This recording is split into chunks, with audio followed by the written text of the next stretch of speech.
Thanks God, it's Friday guys. So playtime kasi PE time nila baby Caleb. So matyagan pinapalaro sila ni teacher Marjorie ng pass the ball. Ewan ko lang guys kung magagawa nila. Pero tingnan nyo guys, napakatyaga ni teacher.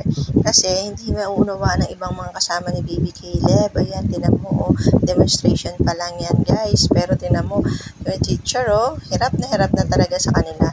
Since 5 boys lang silang pumasok ng araw na yan, so 5 lang silang maglalaban-laban. Buti na lang guys, si baby Caleb naiintindihan niya yung instruction. So kita nyo naman, talagang walang problema sa kanya. Ang problema nga lang guys sa kanya, na-stop yung tugtog, kaya siya yung unang natanggal.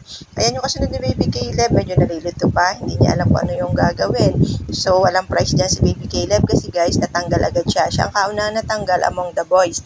So ang nanalo dyan is yung tatlong natitira. So dalawa sila dyan guys na natanggal nung classmates niya, pero okay lang daw sabi ni baby Caleb. Bawi na lang daw siya sa next na play. Ayan guys, so nakakatawa si teacher dyan, no? Kita nyo naman, sobrang tiyaga niya talaga, pinagtsatsagaan niya talaga yung mga bata para lang maging masaya. So playtime is Friday time, so PE talaga nila kapag Friday guys. So